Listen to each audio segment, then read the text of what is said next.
Je m'appelle Guy Rouleau, je suis président de Samsic Facility. C'est un groupe familial. Nous sommes une entreprise familiale, je travaille avec mon frère. Il a créé l'activité à partir de la propreté il y a 30 ans maintenant. Et puis, bon an, mal an, au bout du compte, aujourd'hui, on fait à peu près 2 milliards d'euros de chiffre d'affaires. Samsic Facility est une des branches du groupe Samsic, un groupe familial que je dirige avec mon frère.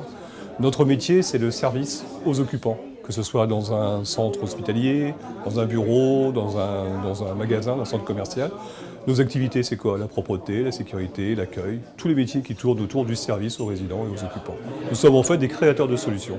Nous avons commencé par la propreté il y a quelques années. Aujourd'hui, nous sommes capables d'apporter la distribution de repas, gérer des salles de réunion, tout ce qui peut être le service aux occupants dans un espace de travail quel qu'il soit.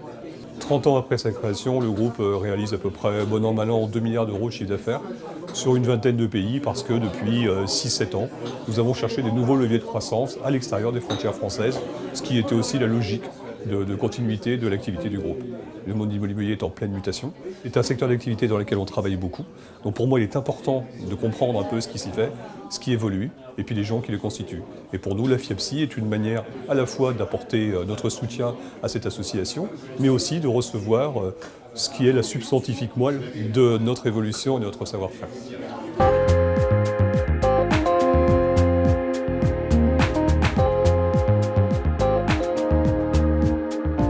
Si vous achetez au Portugal une maison ou un appartement à plus de 500 000 euros et que vous y restez plus de 6 mois dans l'année, vos impôts sur la retraite sont exonérés. Donc greenacre.com, c'est un portail d'annonces immobilières spécialisé dans la résidence secondaire et l'achat de biens par des étrangers en France, mais aussi pour des Français à l'étranger. Ce qui va nous différencier de nos concurrents comme Se Loger ou Logikimo ou Le Bon Coin, ça va être ce focus sur l'international, un site traduit en 17 langues, des internautes qui viennent du monde entier parce que nous faisons appel à 20 traducteurs pour traduire les annonces. Et on travaille tout particulièrement sur la vidéo 360, ce qui vous permet, quand l'agent immobilier fait une capture en vidéo 360, d'avoir une vidéo mais où vous regardez où vous voulez. Et donc pendant la vidéo défile, vous regardez le pilier, la vue, la corniche, et ça vous donne une expérience utilisateur. Moi, d'un point de vue personnel, je la trouve bluffante. Et donc comme c'est une technologie qui est très différente de tout ce qu'on a vu jusqu'à présent en visite virtuelle, où il fallait cliquer un peu dans tous les sens, là, les expériences utilisateurs sont en train de changer radicalement, et ça va changer aussi les comportements d'achat à l'étranger. On a aussi aujourd'hui, depuis quelques années, depuis 2013, un boom de l'achat, notamment au Portugal et en Espagne.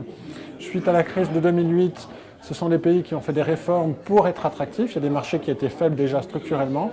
Et notamment au Portugal, une loi est passée qui fait que si vous achetez une maison à plus de 500 000 euros et que vous êtes retraité, vous allez là-bas plus de 6 mois dans l'année, vous ne payez pas d'impôt pendant 10 ans. Donc c'est un appel d'air, et dans le sud du Portugal, nous on a des chiffres chez Greenacre, 43% des demandes des internautes se font dans la région du sud.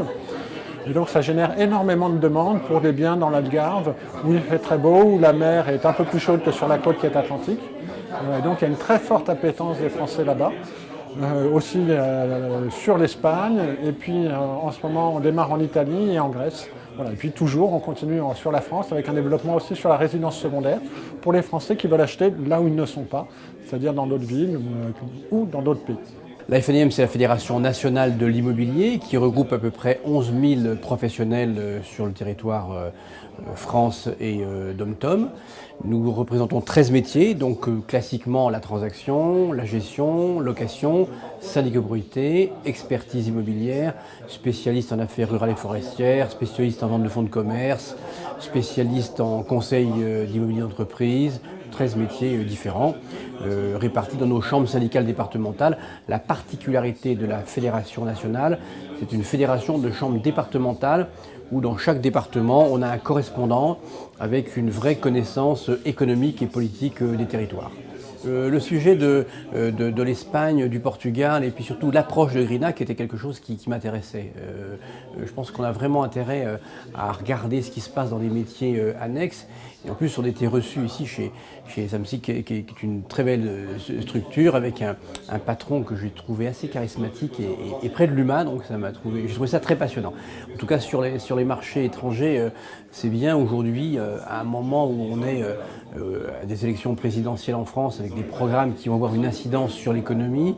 Je crois que c'était intéressant de regarder ce qui s'est passé en Angleterre, au Portugal, en Espagne, et puis d'essayer de se projeter en fonction des candidats qui risquent demain de prendre cette présidence.